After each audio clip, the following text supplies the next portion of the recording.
Ayo, siapa yang suka banget makan kue yang satu ini tapi masih belum berhasil bikinnya? Jadi ini namanya cake karamel atau orang biasa menyebutnya bolu sarang semut. Bikin cake yang satu ini gampang banget karena bahan-bahannya murah dan ini tuh nggak pakai mixer. Manggangnya juga boleh pakai teflon. Dalam video kali ini aku bakalan bagiin tips dan triknya supaya berhasil bikin bolu sarang semut. Pertama kita bikin untuk karamelnya dulu. Di sini masukkan gula pasir ke dalam panci. Kemudian ini dimasak menggunakan api sedang cenderung kecil sambil sesekali diaduk supaya di bagian pinggirannya itu nggak ada yang gosong. Nah, ada beberapa orang bilang kalau bikin karamel itu nggak perlu diaduk, cuma kalau aku senangnya diaduk seperti ini supaya tuh dia rata nggak ada bagian yang gosong. Kalau gulanya udah menjadi karamel, tuangkan air sebanyak 500 ml ke dalam panci dan dibiarkan sampai gulanya itu benar-benar mencair kembali. Nah, kalau sudah seperti ini, api kompornya boleh disetting ke suhu yang paling besar. Ambil sesekali diaduk untuk memastikan gulanya ini udah benar-benar larut.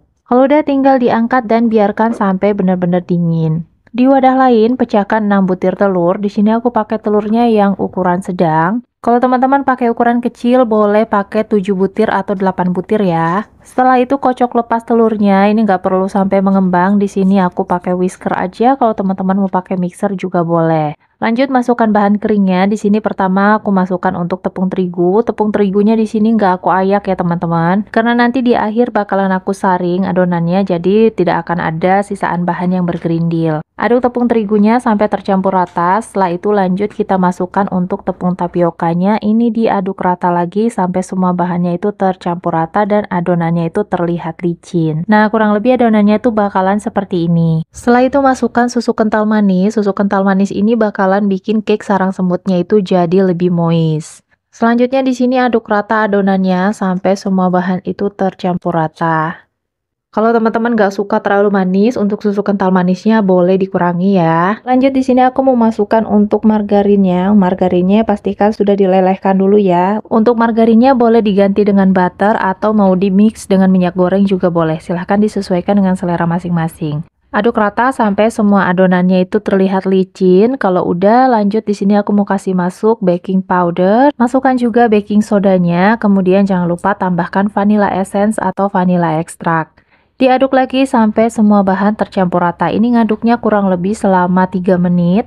Nah, kalau teman-teman pegel boleh pakai mixer ya. Terakhir di sini aku memasukkan larutan gula karamel yang sudah kita buat tadi. Di sini aku masukkannya secara bertahap, tidak sekaligus. Jadi aku masukkannya sebanyak 2 kali. Jadi setelah gulanya masuk baru diaduk. Lakukan terus sampai selesai. Hal ini berguna untuk mengaktifkan baking soda dan baking powder yang sudah kita masukkan tadi. Oh iya, untuk bolu karamel ini nggak perlu difermentasi ya. Jadi nanti setelah selesai kita aduk seperti ini lanjut ke proses pemanggangan aja. Untuk memanggangnya di sini aku pakai loyang tulban ukuran 22 cm yang sudah diolesi dengan Carlo Homemade yang aku buat sendiri. Untuk Carlo Homemade aku pakai campuran margarin, minyak goreng, dan tepung terigu sebanyak 1:1:1. Oh iya, untuk adonan bolu karamelnya jangan lupa disaring dulu ya, supaya tidak ada kotoran atau sisaan tepung yang masih bergerindil. Kalau udah lanjut kita oven. Di sini aku oven menggunakan suhu 200 derajat menggunakan api bawah saja selama kurang lebih 50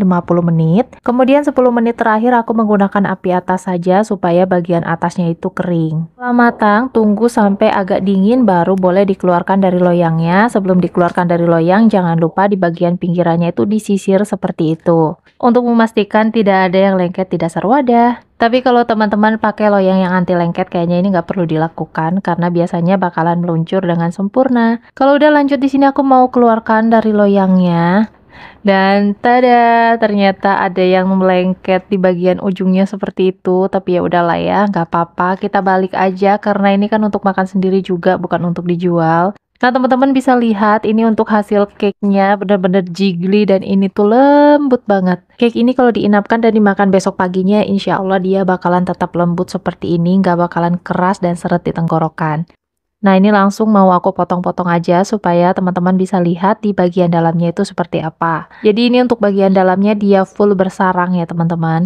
Untuk rasanya ini nggak terlalu manis, jadi kalau makan 2 buah pun nggak bakalan rasa enak. Nah, ini bagian dalamnya seperti ini ya teman-teman. Dia benar-benar jiggly karena ini baru keluar dari oven. Nah, gimana, gampang banget kan bikinnya? Jangan lupa recook ya. Happy cooking!